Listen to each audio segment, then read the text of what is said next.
Hello and welcome back to Afterglow, and this is episode 100.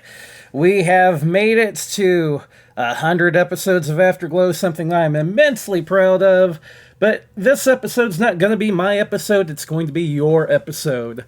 For the past 3 months, I've sent the call out for people to contribute clips to the show, their favorite gaming memories, and 8 of you guys have come back with 9 clips. And I am really looking forward to listening to all of these. So enough of my rambling.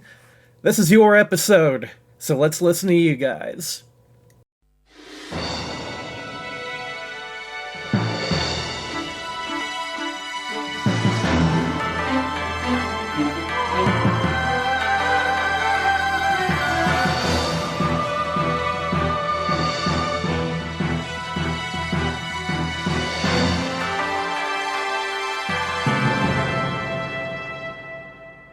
Good howdy gamers, and hey Lethco, this is Poppy the Mask Keaton, and I just wanted to give congratulations to Lethco for 100 episodes, and also to take a second to ask for some stories about gaming, and one of my favorite stories is my time with Fatal Frame. For those of you who don't know, Fatal Frame is a horror game set in the PlayStation 2 era, and it focuses a lot on creepy atmosphere. You're exploring a haunted mansion which some terrible rituals took place, and trying to rescue your brother from the ghosts and the spirits. Well, halfway through the game, you fight a ghost of a woman who was blinded in a ritual. And this fight is particularly tough. So I was over at a friend's house. He was out of town, and he asked me to watch his place. So I'm like, sure, man, I'll go over there, play some games, and chill. He's like, feed my cats too. I'm like, no problem. I'm happy to feed your cats. So I get over there, and I'm playing this probably around dusk, and this ghost kicks my butt badly. So I'm like, I can't. And this is like, the early 2000s, so I didn't have access to a cell phone to just look up information. No, I had to pause the game during the boss fight, go upstairs to their family computer, and look up how I should beat this boss. It was the early 2000s, so you get up there, I find the information.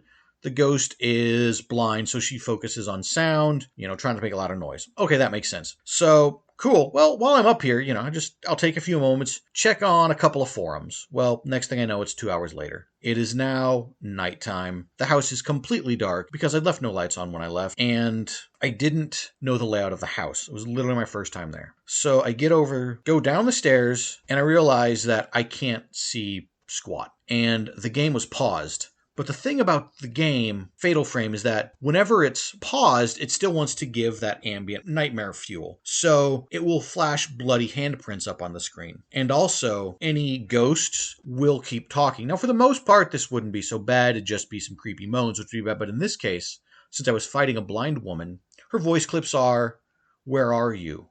and "I can hear you." So the TV is on the far side of the living room, and the stairs are on the complete other side of the house. So all I can do is I look over to where this TV is, and there is a red glow coming from the TV space, and a ghostly voice going, "I can hear you." I was like, all right. So I take a couple of steps in that direction. My hand is like pressed against the wall, trying to feel for the light switch, and I can't find it. And again, just off in the distance, "Where are you?" It's like, okay. So I take another couple of steps, and again, another voice, "I can hear you." All right. So another step. And at that time, 2 of the cats that were next to me start fighting. So as I take that next step forward, all of a sudden, directly to my right comes, and I jumped. I literally jumped into the air and came down with a thud, and with 3 fewer years left on my life. Heart was racing. And now these 2 cats don't know what is going on with this strange man that they don't know, who just leapt into the air, just take off, scattering, running in opposite directions. Hearing them panic, and I'm sitting there panicked, and again, still in the background, this creepy voice going and this creepy red light going. But yeah, I did eventually make it to the light switch and turn the light on, and after about another 15 minutes, my heart rate returned to normal. But in that time is definitely the most scared I have ever been by a video game. And yeah, so there you go. That's my gaming story. Lethco, congratulations again on 100 episodes. Here's to at least 150 more. Have a good night, everybody. Bye.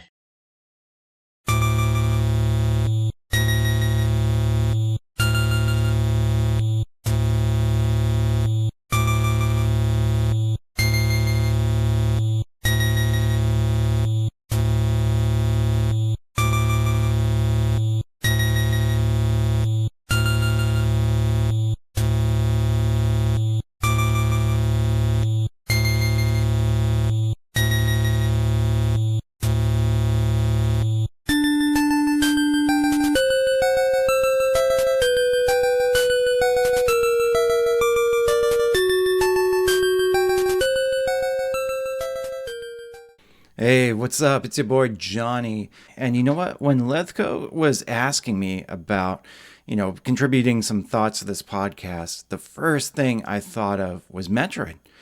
And I've been wondering ever since why it was the first thing that I thought of. As I think more and more about it, I wonder if this game even shaped who I am. The very first game I thought of, and this goes way back to my childhood. I did not have a lot of games. I'm not complaining about that. I was lucky to have any games at all. But most of them were used from flea markets or used at Blockbuster. But I got a couple of brand new games one Christmas. Very memorable Christmas for me. Metroid and Mario 3, both brand new in the box. Probably set forward a chain of events that would lead to an obsessive collection of complete in-box games down the line. But, I digress. Metroid in the box was so fun to open up. It was the bright yellow box with the bright yellow label. It came a little bit later in the lifetime of the NES, and I was so excited to play it. It was kind of weird and different and spooky looking. And you know what? As a kid, I did not get very far in the game. If you are just used to Mario and you go right and you just keep running and jumping until you get to the flagpole, Metroid will really throw you off. And as a kid, it blew my mind the first time I went left and found, oh my gosh, you get a very essential power-up if you go left instead of right. You're supposed to go right. Why did I go left? And you know what? Once I realized that, it was a profound moment of, oh my gosh, there is so much to explore here. This is so cool. Eventually, I would go on to find Kraid, the long beam, the ice beam, the wave beam, but I never beat this game. I think maybe I would have gotten a little bit farther if I was a little more focused on map drawing, but I just couldn't do it. I did circle back to this one and, put it in its place in my adulthood, but as a child, I just couldn't do it. But man, did I love that game. The atmosphere was so great. It was just scary and unsettling and just compelling. And it has this amazing music, which even enhanced the atmosphere even more. Just an absolutely incredible game. And then later on, well later on, maybe 5 years later, I was allowed to get a Game Boy. And I was only allowed to get 2 games. I will complain about that. Metroid 2 and Super Mario Land 2 were the games I chose. And you know what? Metroid 2 was just perfect on this game. And I played this long before I played Super Metroid. But Metroid 2, I think, really just perfected the whole system that they set up in Metroid. I'm tempted to look it up to see if it came after Super Metroid. But the way they structure the levels and the way that it saves is just so much better than the Nintendo version. And I played that game and beat that game over and over again. And I think that really gave me a sense of satisfaction with Metroid. However, maybe because I didn't beat Metroid as a kid, it left more of a lingering impact, more of a mysterious vibe. I don't know. But here I am as an adult today. I still love Metroid. The GameCube, Metroid Prime games, they're pretty cool, but I really like those 8 and 16-bit games the best. And I really just kind of like that whole solo adventure thing. I like other similar games like Alien Isolation or Alan Wake, But above and beyond that, I just like being by myself. I like to recharge reading a book or playing a game in my, man cave for a little bit at the end of the day. Also, I like to travel and explore by myself. I like going out to a park and taking a big hike all alone. That just makes me feel great. And the more I thought about this and why did I think of Metroid immediately, the more I wonder, was this like foreshadowing what I was going to become as an adult? Or did this kind of like shape me a little bit? Did it leave that much of a profound impact? I'm probably overthinking it, but no, I just loved everything about it. And, I was drawn to similar music. I went to a music conservatory and I really just started to love this niche and chamber music called spectral music. And the spectral music is, kind of in the same vein as what you have in Metroid. And I shouldn't be surprised that I ended up loving both. So whether this was predictive or formative, it's just an amazing game. If you've never played it, I hope you do. There are ROM hacks. There's one great one called Metroid Plus Saving. It even adds a little map to the game. Totally recommend that to you. There is also a remake of this game for the Game Boy Advance that is not a frame-for-frame remake, but just sort of a remake in the same vein. Yeah, there's a lot of great ways to experience this game, but whatever it is, I think it's impossible to walk away from it without it having some sort of impact on you. It's not one of those games that you play for 3 minutes and you think, whatever. No, love it or hate it, it affects you a little bit. All right, thanks for listening.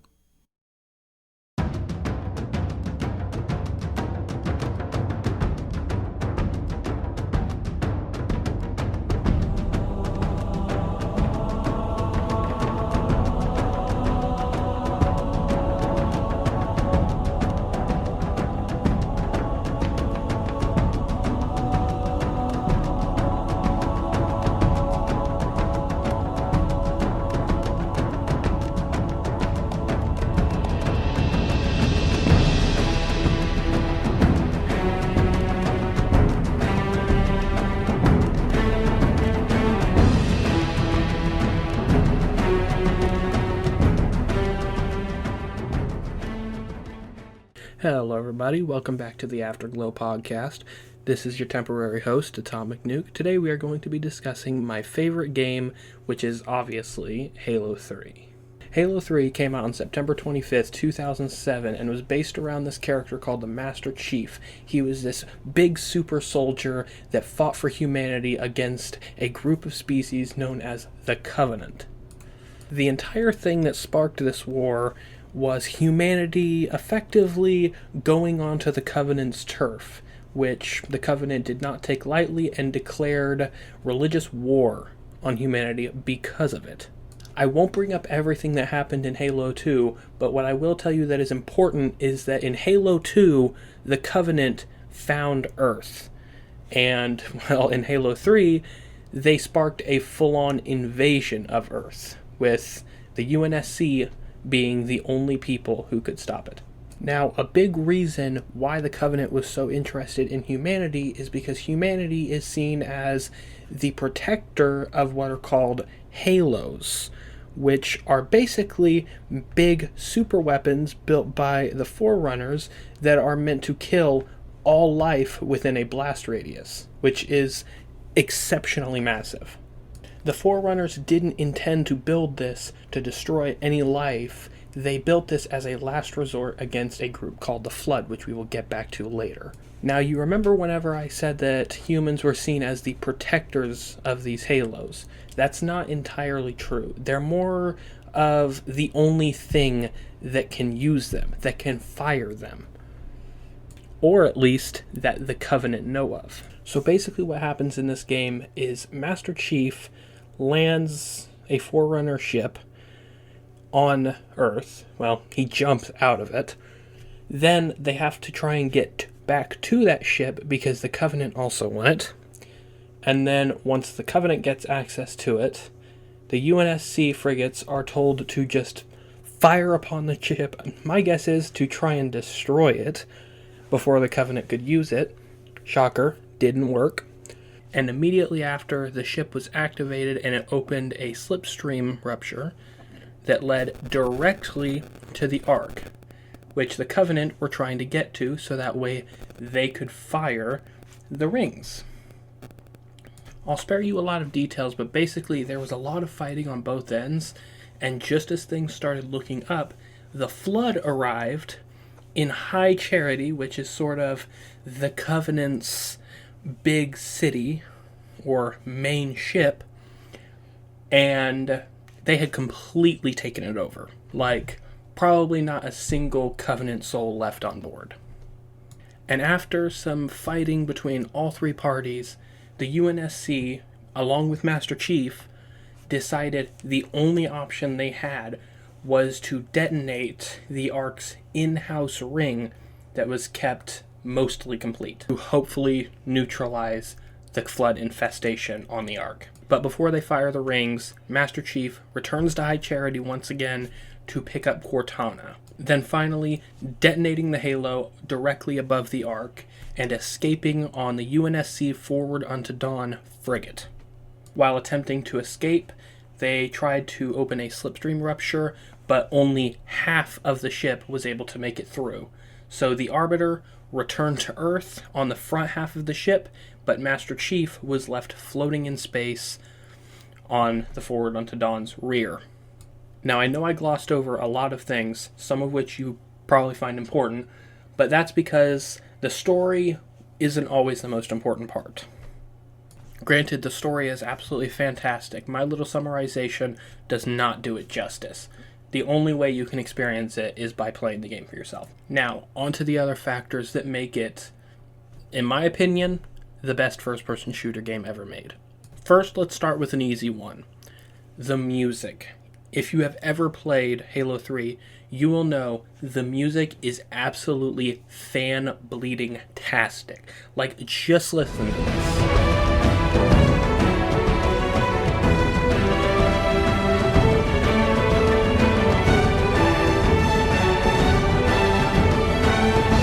Like, how can you not like that? Even if you don't listen to that particular genre of music, that type of music, it just makes you feel something. It just sparks something in you.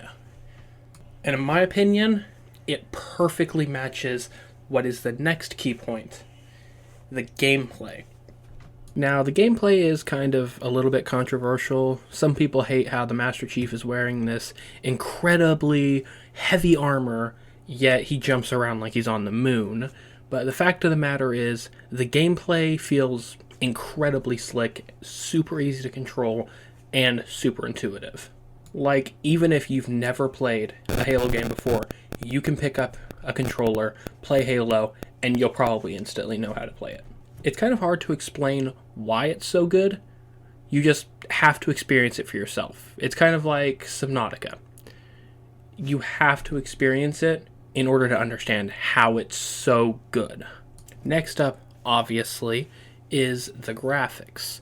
Now, it's obviously not going to look very good by modern standards, but the truth is, it holds up pretty well to the test of time.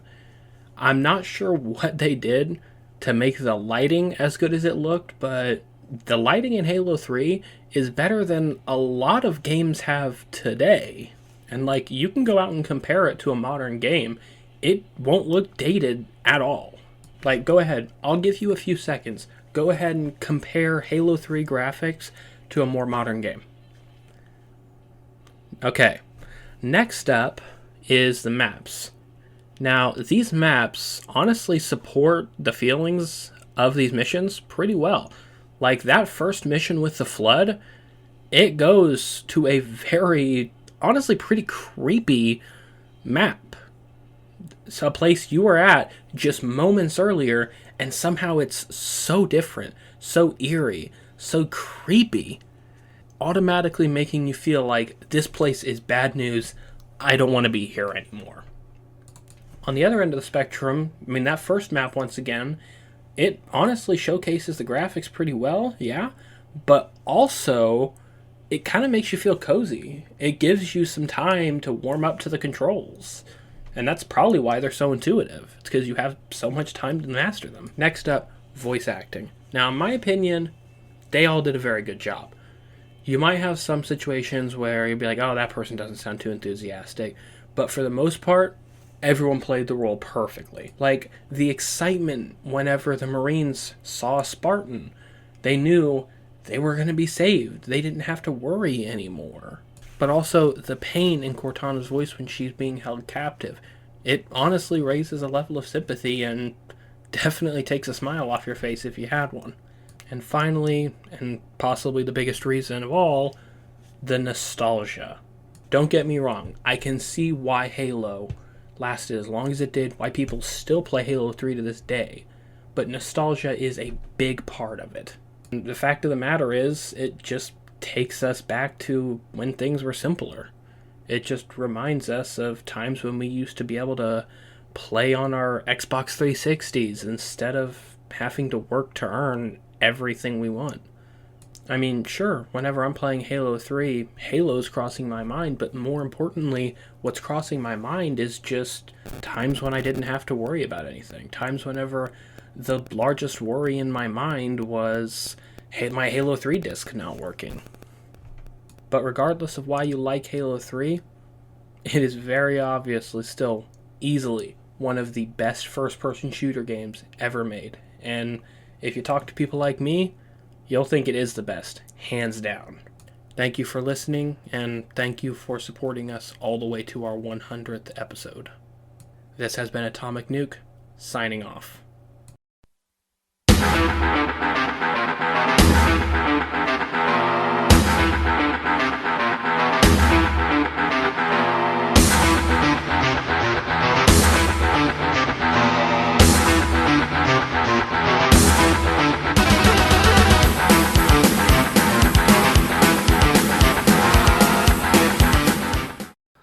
Hello Lethco and the Afterglow listeners, this is Martin here from the Reviews Brothers. First of all, I want to say a huge congratulations to Lethco for his 100 episodes. That's a huge achievement and you should be very chuffed with yourself. They've been great.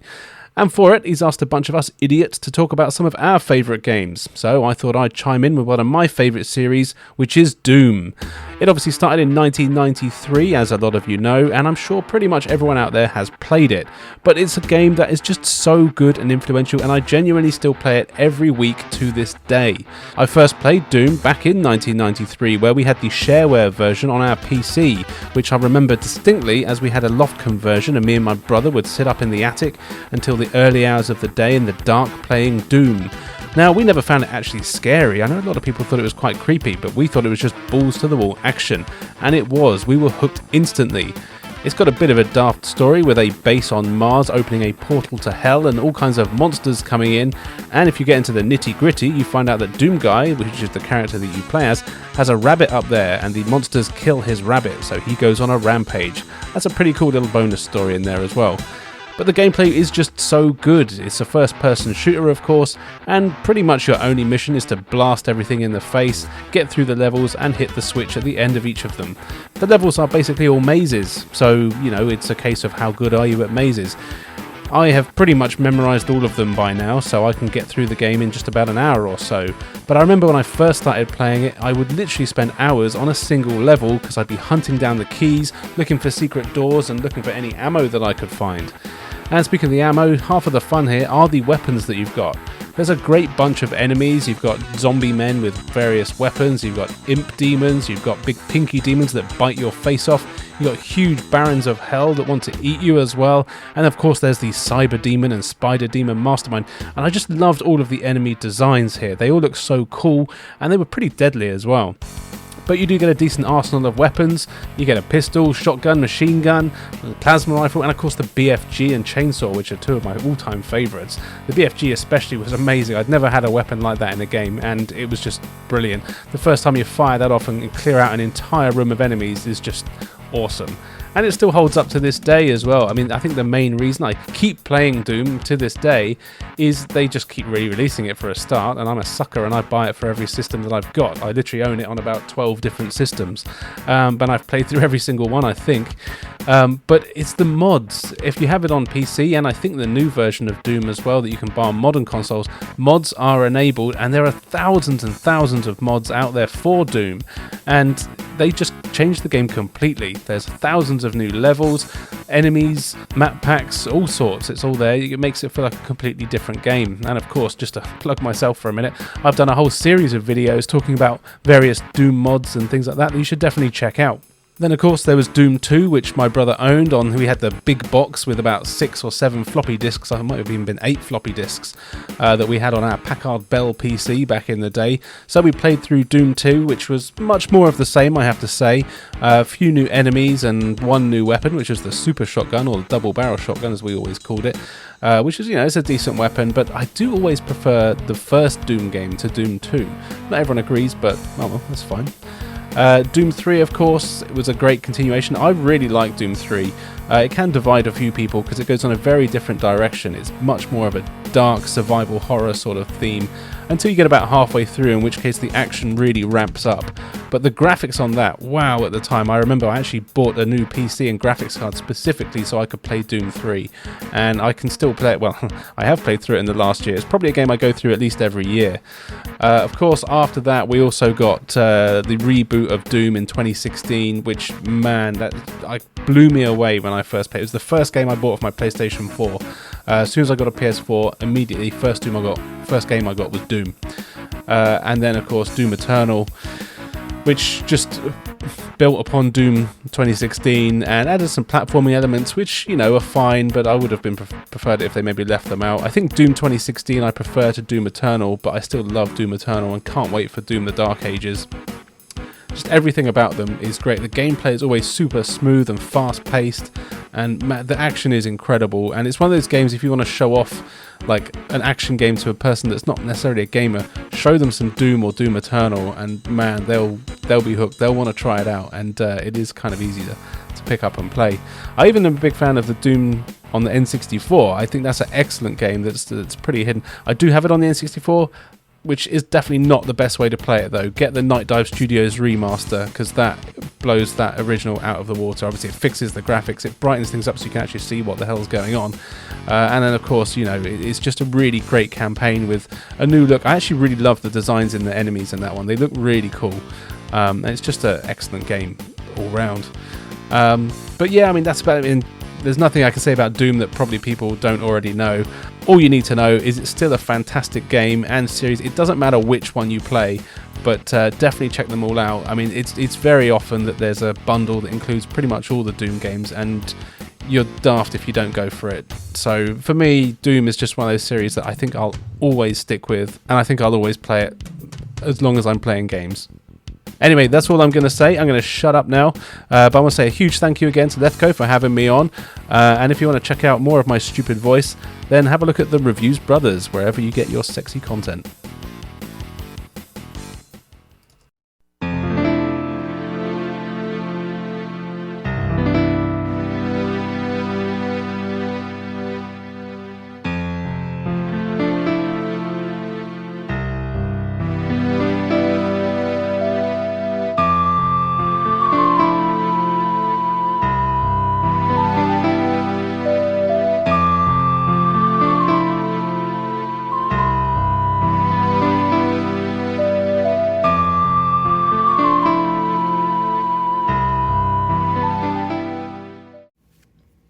Congratulations, Lethco, on 100 episodes of the Afterglow podcast.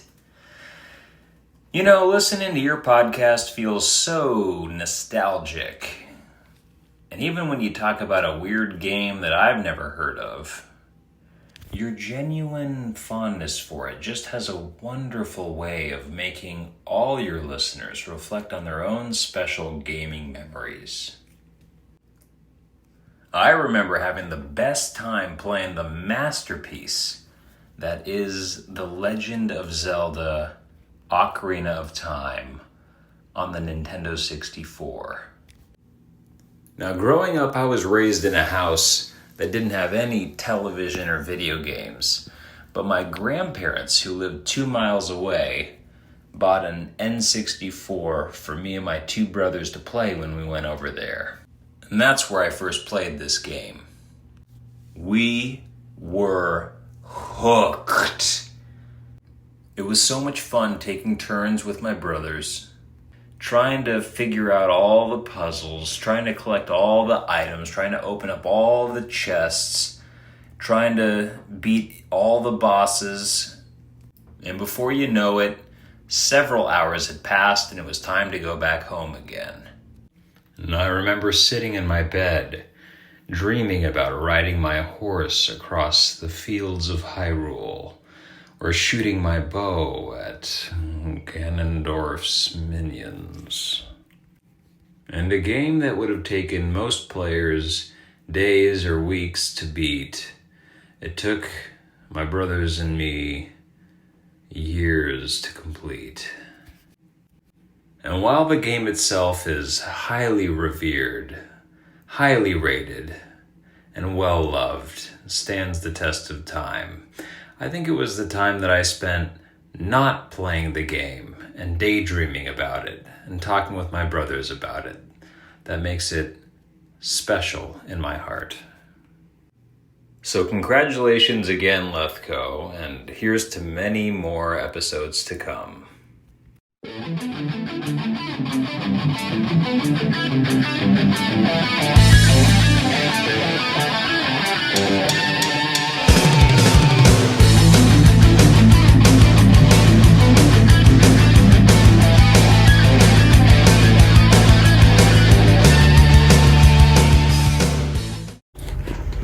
Hey podcast world, this is Parrallax Puddles.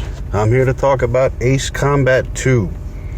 Ace Combat 2 was a incredibly formidable game for me when I was a kid.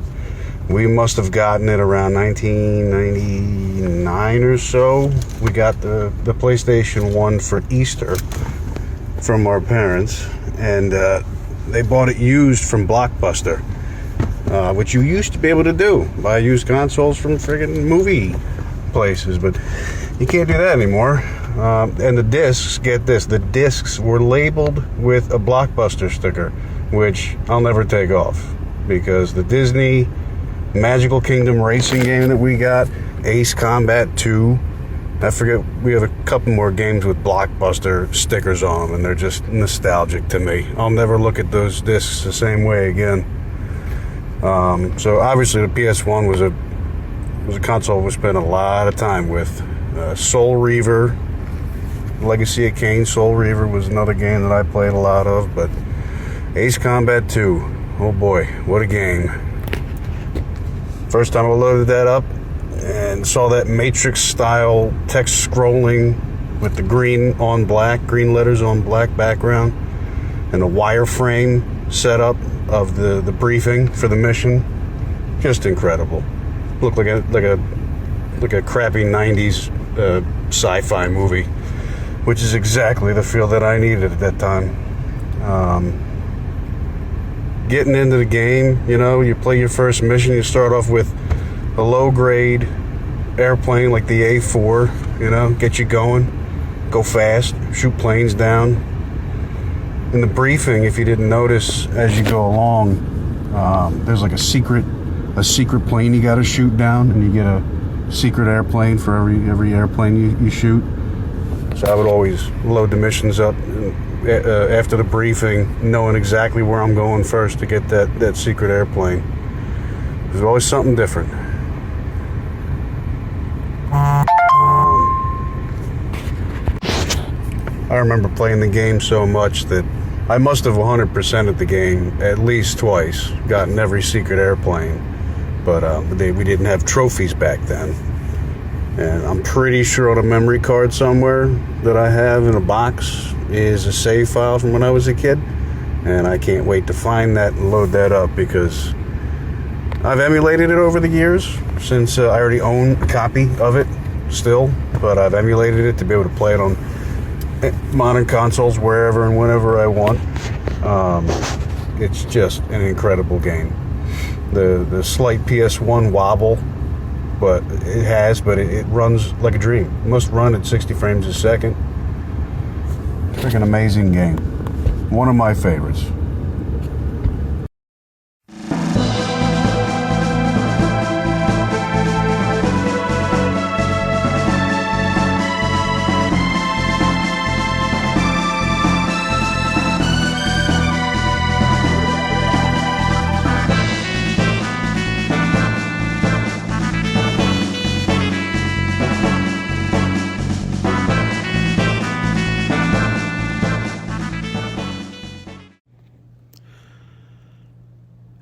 everyone. This is Berg from the Zing This podcast. And Lethco, thank you for letting me come on to talk about a gaming memory that I hold near and dear. And I'm going to talk about a game that you have covered on your show. In fact, I think it was the first episode of Afterglow I listened to because it's my favorite game of all time. And that is Chrono Trigger. The year is 1996, and I, 12-year-old Berg, have never, ever played an RPG before. Super Mario RPG came out, and being Mario related, I was like, oh, I'm going to play this game, of course. And that game, while it's also near and dear to my heart, it introduced me to the genre of RPG. And after that, I was like, well, I need to play more. I was automatically like, I need these big epic sprawling stories and stat building and leveling up and getting new equipment and armor and weapons and all sorts of stuff like that. So I had the 1996 EGM video game buyer's guide, and it had this big spread on Chrono Trigger, and it had won a bunch of they did their year in review their awards and stuff for 1995. And Chrono Trigger got a bunch of stuff that year. And I just was reading more and more. And I'm like, oh, this game looks kind of cool. So I remember I had rented Super Mario RPG. And when I took it back, I went to go rent. I was like, well, Chrono Trigger, sure, I'm going to rent that. And then I just instantly fell in love. I mean, it was like a huge, just an even bigger revelation than Super Mario RPG, because it was now this big RPG like Super Mario RPG, but I didn't have these Mario characters tied to it. This was like a whole new, just grand adventure with these brand new characters I was meeting for the first time. And I just remember playing this game nonstop. It was really hard to find. I never actually owned it initially. I rented it like every weekend that I could, and eventually made my way through it, but I still was like, I need to own this. So I rented it continually. And of course, this was 1996. This is right when the Super NES was on its way out. The N64 was in, and of course the N64 had like 4 RPGs on it. So I never got much of a chance to play a lot of that gen's RPGs. I didn't have a PlayStation, although I have a lot of the ports and remakes and stuff. Now, anyway, I digress. So I remember having played this game a ton, and one of my friends getting it. I was able to play it because he owned a copy finally. I had someone in my friend group who actually owned a copy. I was able to one day, this was like a year or so after the N64 came out, I went to my local Blockbuster, and they were selling off their Super Nintendo, Sega Genesis, that generation of games to make room for more N64 PlayStation games, and a couple, the 5 Saturn games that came out. And I remember specifically going, oh my God, I need to see if they have Chrono Trigger. So I remember searching the shelves, like high and low, far and wide, and I could not find it. And I was like, somebody snagged it. Well, I got down to the bottom shelf, like the lowest level, like just off the floor, and they weren't the wire rack shelves. They were like the solid particle board ones you couldn't see through. And I remember going to look at the games on the bottom, and I stuck my hand on them, and there were some games on like sitting on top of the boxes that you couldn't see. And so I kind of got really low, and sure enough, sitting there in my hand was the Blockbuster copy of Chrono Trigger, selling it for $25, and I was like, yoink. So I picked it up, and I finally got myself a copy of my favorite game of all time. It only took a couple years of loving it and borrowing my friend's copy. But as for the game itself, I mean, I've played so many RPGs since then, and I don't know if it's not just the nostalgia goggles. Like, it is legitimately a fantastic RPG, and I've played plenty since then, but like nothing has ever taken its place. And I do think there's that sense of wonder that I still have in me from playing it the first time. Just that very strong emotional attachment to it. I've always considered the soundtrack one of my favorite albums, not just video game soundtracks, but like in terms of like music albums in general. I consider the Chrono Trigger soundtrack a top 10 album for me, because the Yasunori Mitsuda's soundtrack is just phenomenal. It's great, whether it's the original 16-bit chip tunes or a cover or somehow being included in something else. Like, it's great to listen to. The characters are so great. For a silent protagonist, I love spiky-haired Chrono. Marl and Luca are awesome. Robo and Frog and Isla and a certain other character you get, but it's Macus at this point. You know, y'all know if you're listening to this, you get Macus. Just everyone, they're all so cool. They kind of just create such a really cool group of heroes, and that kind of goes into my next thing I love so much is, I mean, in an RPG, it's very reliant on storytelling and world building. And not only did the creators create Yuji Horii and Uematsu and I'm forgetting the other one. Anyway, Akira Toriyama, of course. How am I forgetting Akira Toriyama? They created not just a cohesive world, but a cohesive world in multiple times. And that is such an impressive feat that I feel like a lot of game developers today would have a hard time with. But the fact that they created a cohesive world that covers everything from prehistory with dinosaurs and cave people to a post-apocalyptic future is just, it still blows my mind that with the limited technology they had back in the mid-90s, they were able to create this world and its times. It just is so fantastic. They do a really good job of making this world breathable and livable and alive. And then kind of going off of this more, I mean, I'm a huge Dragon Ball Z fan, and I specifically became a fan of Dragon Ball Z and just the Dragon Ball franchise because of this.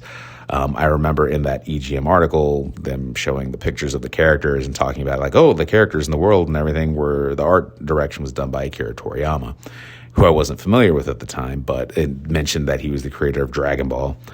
And this was pre-Toonami, which is really what brought the popularity of Dragon Ball to the US. And before this, it was just a syndicated show. And I remember going to my grandma's. This is a little bit of a tangent, so sorry about this, but it all comes full circle. But yeah, I remember going to my grandma's, who lived out of state, and she had a channel that had Dragon Ball Z in syndication. So I'd watch the 1 or 2 times a year we'd go to visit her. I'd wake up early on Saturdays specifically to watch these random episodes of Dragon Ball Z. And I just remember thinking, oh, this show's kind of cool. And those characters look like Chrono Trigger characters. So when it came to Toonami's airing of Dragon Ball Z, I finally got to start watching it. And of course, it's so weird because you've got these characters who look similar to the Chrono Trigger characters and vice versa. You could easily put one in the world of the other, and they wouldn't look out of place. That said, I mean, in my mind, they're two very separate things. Dragon Ball is its own monster, and then of course Chrono Trigger is this behemoth of RPGs and groundbreaking technology and storytelling in the video game world at the time. And even though they're so very closely related with their DNA, they've kind of branched off into two very distinct areas of my fandoms or whatever. So I mean, I could keep gushing for ages about Chrono Trigger. Just, I love going onto YouTube and finding people who've never played it before, streaming themselves playing it for the first time and seeing their reactions to big things, certain character reveals, plot twists, stuff like that. Just seeing their reaction and just getting those chills and remembering the first time I saw those things. Things like that. It's a great game, and it's one of those games that it's never really been remade. I mean, you've got the kind of ports that add the cutscenes or the extra dungeons or, a new translation, but it's just never been it's not like Final Fantasy VII where they've done hey, here's a whole action RPG remake of it or whatever. And on the one hand, I'd love to see like a 2D HD treatment of like Octopath Traveler of the game. I think it would be really cool. That said, I'm just also like, the game is perfect as is. It could be released today, and I'd be like, this is a great homage to these 16-bit RPGs of yesteryear, but it was actually released in yesteryear. So that just, I think, is a testament to just how great it is. So, yeah, I'm sure at this point you are tired of me saying all these great things about Chrono Trigger. And you've probably played these things or played the game. And if you have, you know these things are fantastic. But if you have not, you should stop listening, right? Okay, no, I take that back. Listen to the rest of this episode. Then go find a copy. It's somewhere. It's on Steam. It's on mobile phones. You can find a DS or PlayStation or a Super Nintendo copy. It might cost you a little bit, but go find it. Go play it. It's great. So, yeah. And Lethco, thank you for inviting me on to gush about my memories of Chrono Trigger.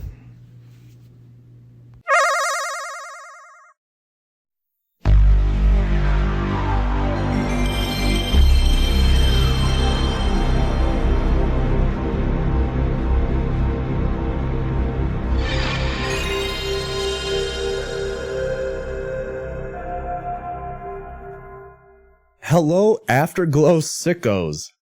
Keith here from the #1 retro gaming podcast, The Main Quest. Before I go off here on a long, incoherent rant about the things I love that I'm sure you'll skip, I first have to congratulate Lethco on 100 episodes. I know, personally, that is not easy putting together a podcast, let alone 100 of them at the quality and consistency that you have. And it's admirable. It's very admirable. So congratulations, man. And here's to another 100 more. Now, astute listeners will know that Lethco already had me on to talk about my favorite game, Final Fantasy VII. So I'm not here to talk about that. Instead, I'm going to talk about my favorite console, the PlayStation, or PSX, if you're weird. It is weird. Nobody calls the Xbox the Brooklyn, or the Switch the NX. Though I do think Nintendo should have stuck with NX. It sounds nice and it looks cool when it's written out.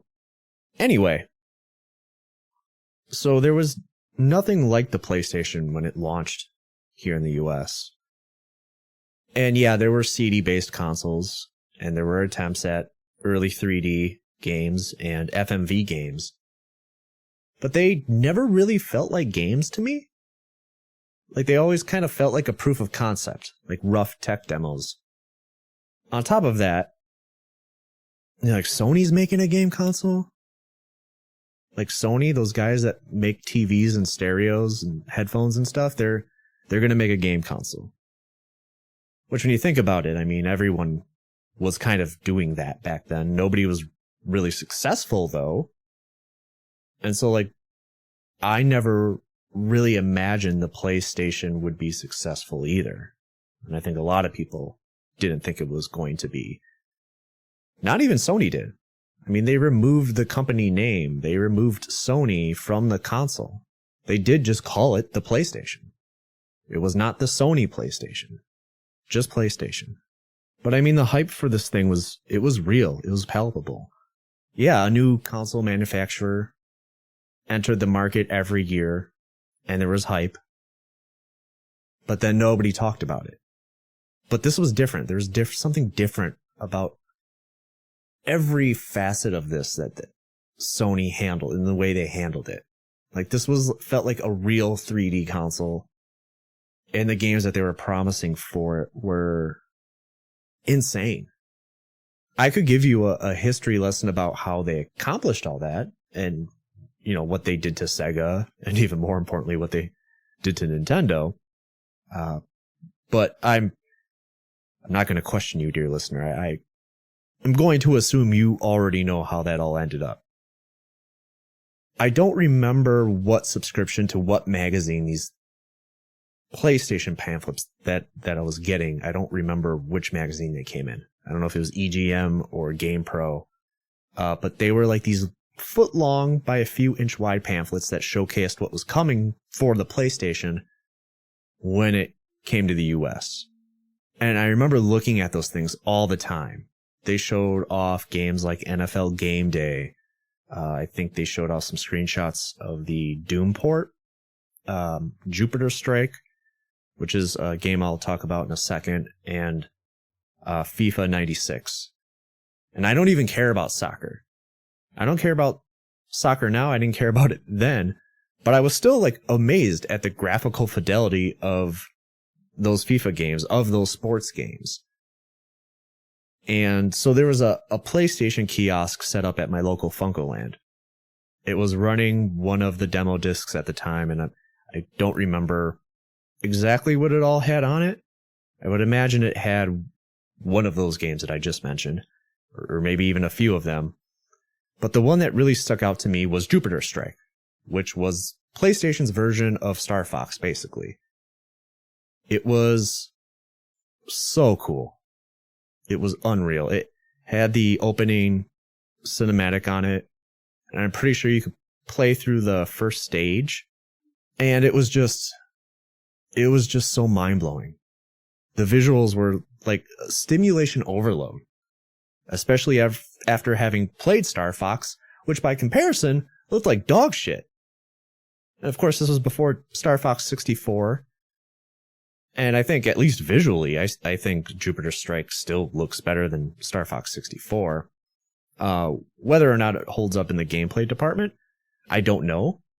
We didn't buy Jupiter Strike when we traded our Saturn in for the PlayStation, as you did back then. That's usually what happened.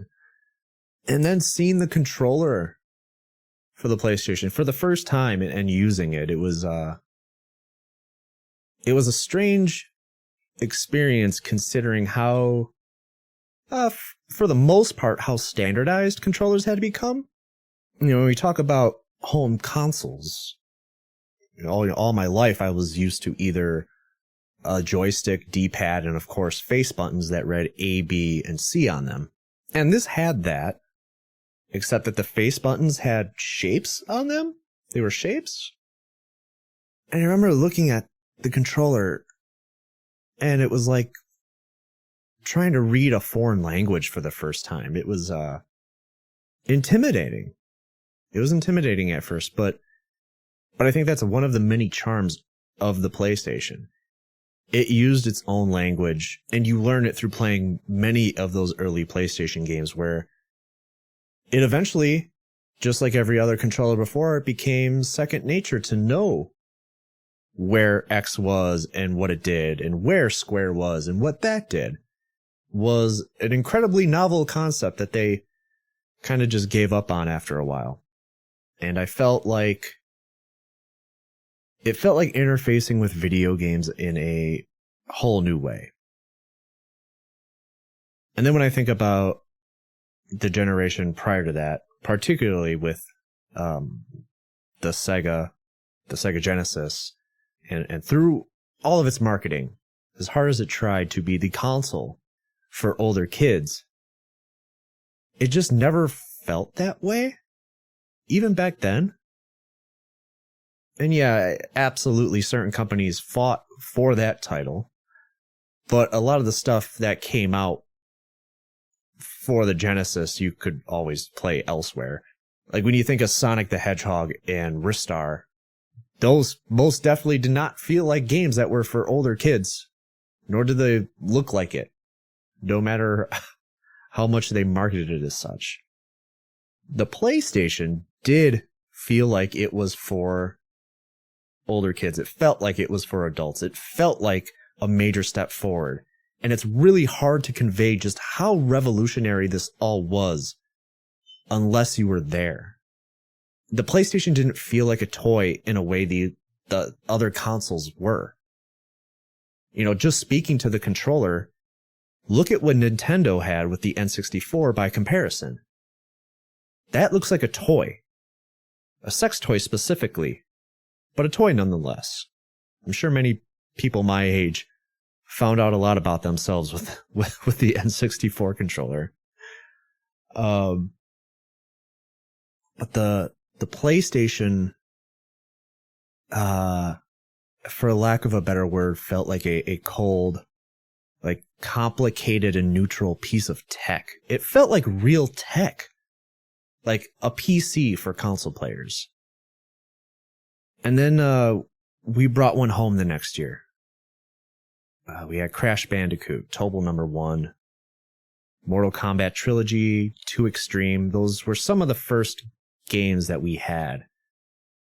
I still remember very vividly what my brother said when we brought the PlayStation home. Now, I was about 12 or 13 years old, depending on when exactly we got it, but I was getting an allowance, and even still with a little help from my parents, I was basically buying games for myself at this point, buying and renting games. And when we got home with the PlayStation, which was an all-new console, brand new thing, which carried with it a brand new library of games to dive into, I very vividly remember my brother telling me that if I ever bought any new games for it, that he would get rid of it, that he would sell the PlayStation. Which is like it's a very stupid thing to say. It's even conceptually is stupid. Like, even as a kid, I was like, that's dumb. That's really dumb. That doesn't make sense. Like, why would you even do that? Now, in hindsight, I kind of read it as him being just a vindictive, dumb older brother. After all, this was technically, quote unquote, his console, though we were taught to share, right? But I shrugged it off, right? And a few months later, I brought home Jet Moto, which I did not like, but still really hadn't played anything like it up to that point. I mean, racing games weren't a strange thing to have in our house, because my dad loved and still loves racing. He liked the racing games. He's still in awe of modern racing games. So it was just like a natural fit in our video game library. And then my brother sold the PlayStation. He did it. He actually really did it. And to this day was probably like the dumbest thing my brother has done. I know he isn't listening to this. And even if he does come across this and he does listen to this, he knows what he did. Paul, you're an idiot. You're truly, maybe truly a 4D chess move in your eyes, but it was fucking dumb. But I ended up with another PlayStation not long after that. I actually can't remember how it appeared in the house. Like a lot of consoles before it, if I didn't actually go out with my brother to get the new system, it just appeared in the house. And that's where it stayed until the PS2 came out. Backwards compatibility and all that stuff. The library lived on. So, I talked about how I got the PlayStation. I haven't talked about the games really. What were the games like? Why do we remember it as fondly as I do? Like I said, we had Crash when that came out. And I had played some other 3D platformers before it, but the running down a hallway presentation that Crash had was incredibly clever for its time.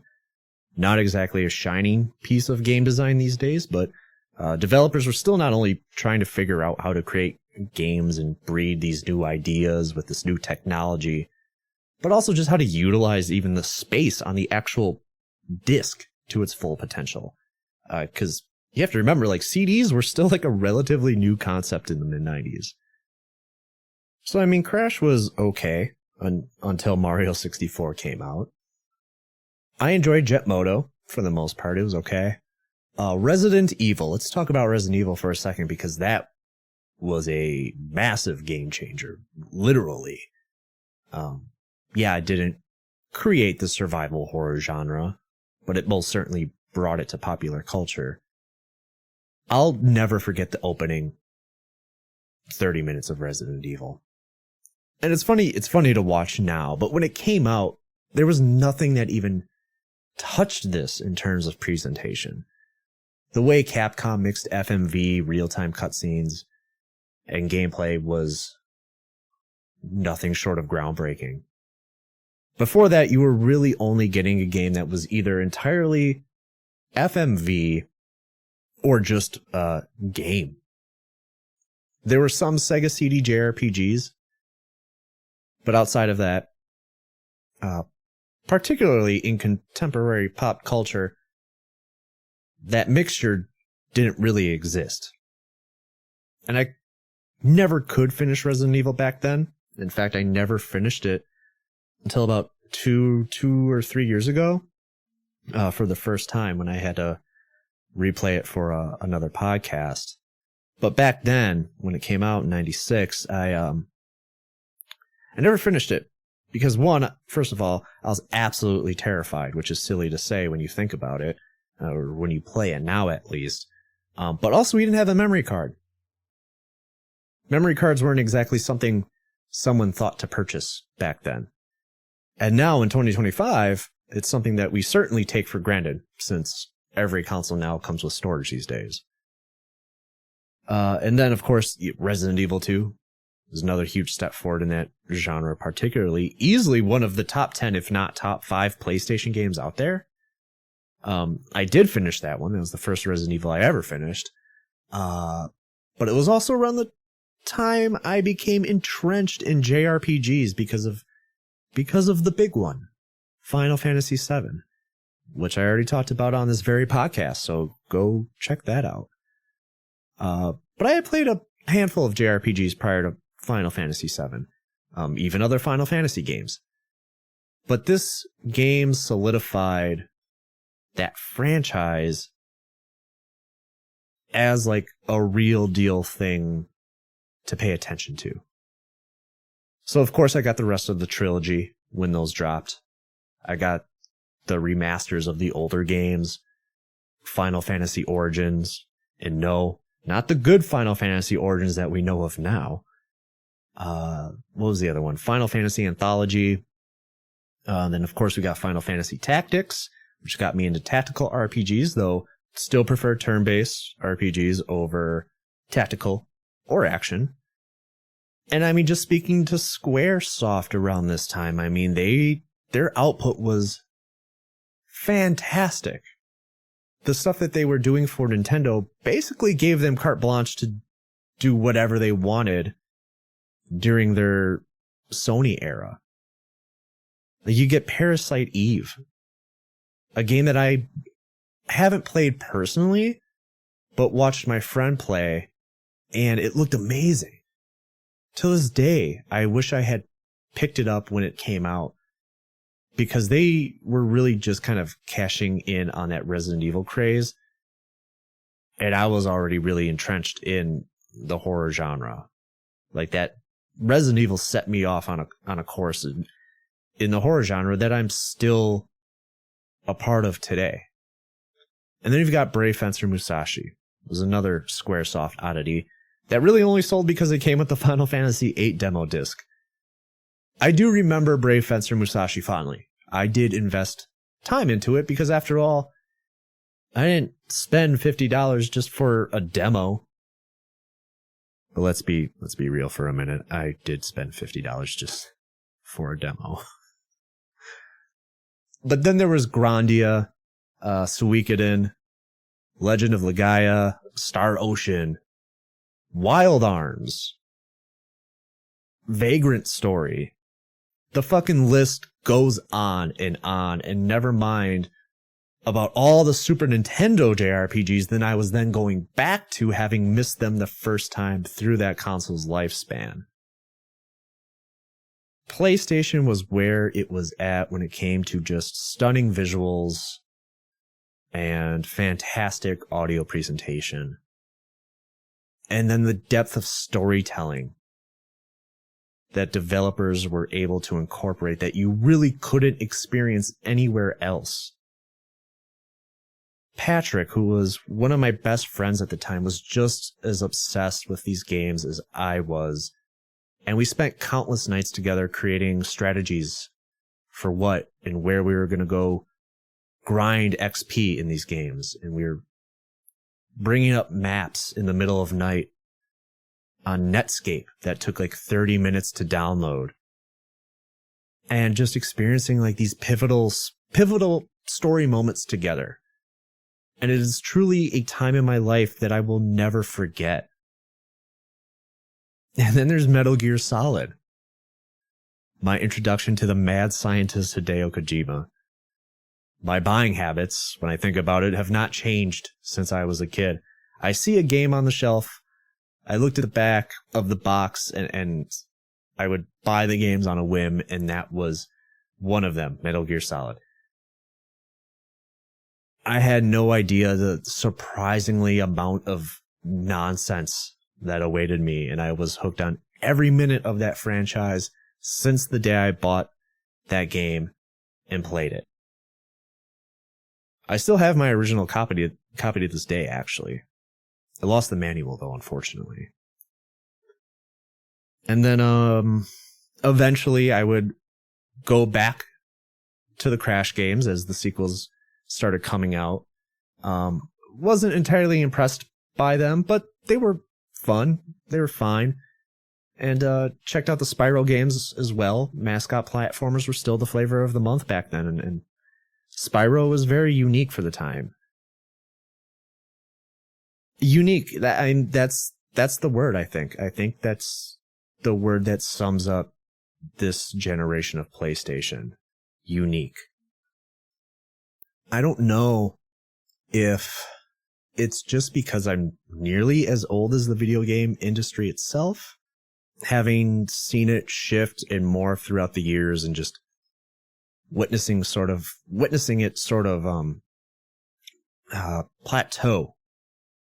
And as of this recording, kind of imploding with studio closures and hundreds of people losing their jobs every month. I look at Sony and all the others very cynically now. And maybe that's just something that comes with old age.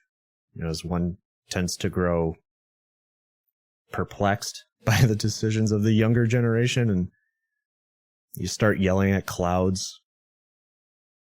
I don't even remember the point I was trying to make.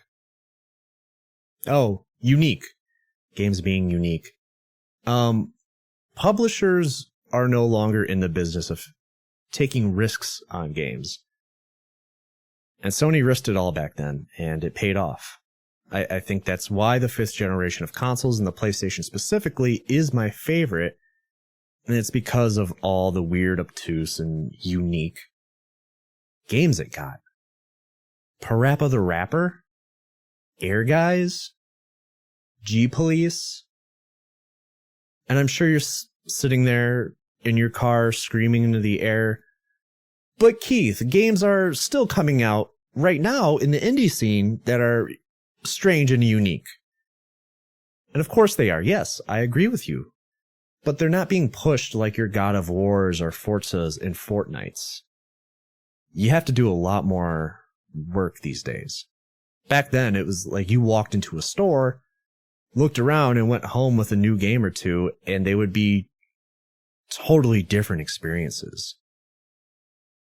Which could also be due in part to not knowing how much was actually out there and available at the time.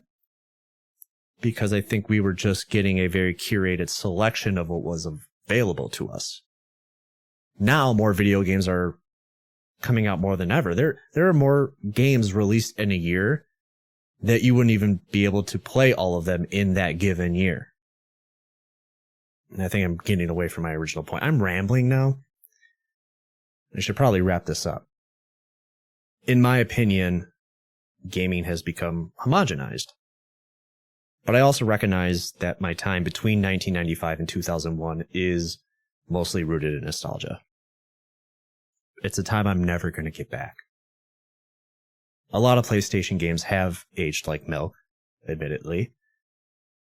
But for me, they're unforgettable, formidable memories that set my expectations for the future, for my future of video games. The doors during this generation were wide open now. and you could practically make anything you dreamed of, and Sony would publish it. And people were willing to play it. And that's just not something we're going to get back. So I think that's it. I warned Lethko about this, but I really appreciate him giving me his platform to talk about one of my favorite moments in my life. I don't get to do that very often on my own show, so I apologize if I got a little overzealous here. Again, Lethko, congrats on 100 episodes. I really mean that. You know you've always got a spot on my show. And Afterglow Gang, I hope to hear from you as well. Take care of yourselves, and always remember, it's okay to like a video game. PlayStation.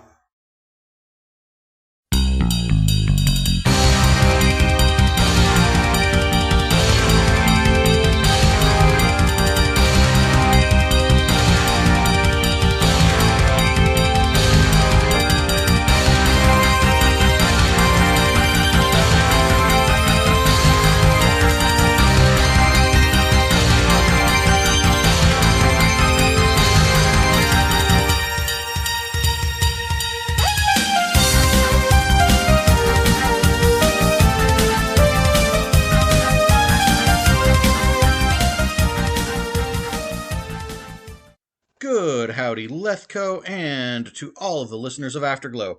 This is Poppy the Mask Keaton, and first off, Lethko, congratulations on 100 episodes. That is a huge accomplishment, and I am very proud of you. Second off, you wanted some gaming stories, so here we go. I think that the one that comes to mind is one of the last times I got together and hung out with a couple of my childhood best friends. All through junior high and high school, the three of us, me and Tim and Ron, were all best of pals, inseparable. The three amigos are more likely the three stooges. But in any case, I was a year older from them in school, so I went out into the world a little bit first, went to college, and was doing the college thing. Came back home over summer, and we all got together. They had just graduated. They were getting ready to both go into the armed services. Tim went into the Air Force, and Ron, I think, went into the Navy. We're going to go. But this is the time we got to get together and hang out. And we rented Mega Man X4. That was the one where you could do the entire game as Mega Man or Zero. So it was like two different, completely different playable characters as the main character, and you had one save file as Mega Man and one as Zero. And we just spent the entire night just exploring it, because it's a Mega Man X game, and there's so much to explore, hidden things to find. And we ended up pulling an all-nighter. It was our last one. It was finally like 7 o'clock in the morning when we were finally getting tired. Hey, y'all remember when you could stay up till 7 in the morning? But it was 7 in the morning, we were finally getting tired. I went over. We were staying at Tim's place, so Tim crashed in his bed, and he had a bunch of body pillows and not like air mattresses. Those weren't around at the time. This was early 2000s, and if they weren't widely available. But also, you're just young enough that you could just sleep on some pillows on the floor and not wake up to agonizing back pain. Yeah. So we're all finally laying there, finally about to go to bed, and I remember just sitting up screaming, "Wait! The one rock that we couldn't break, we didn't try da-da-da weapon with the da-da-da power-up that we got, so I gotta try that real quick." And friends were like, go to bed. I'm like, no, I have to try this. I have to know if it works. Sure enough, it worked. There was a hidden boss, and my poor friends are trying to sleep, and I spend another 30 minutes beating this boss to unlock something else, and they're like, dude, great, now go to bed. All right. But I remember this night fondly because in my mind, this was the last time the three of us really got together to hang out like that. Just teenagers staying up all night playing video games. And it's this beautiful, glorious moment in my memory. And I think if I were to stop and check actual facts in a timeline, it might not line up. But I'm not going to let that fact get in the way of what is an amazing key memory of this last time we all got to hang out together. So yeah, Lethco, that's my gaming moment, man. Just hanging out with the friends in high school, all playing and enjoying this new game. It was a beautiful time. Take care, buddy. And here's to 100 more. No, 150 more at least. And that will be a wrap for episode 100 of Afterglow. Special shout out to everyone who was on this episode, including Parrallax Puddles, Berg, the Review Brothers, Keaton, AtomicNuke, NESJohnny, Keith Gasper, and Jimmerz. Many of them are from the Secret Levels Discord. Of course, we got the Review Brothers on YouTube.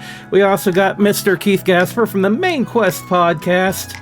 And NESJohnny, of course, an old friend of mine from the old PlayTheNES.com site.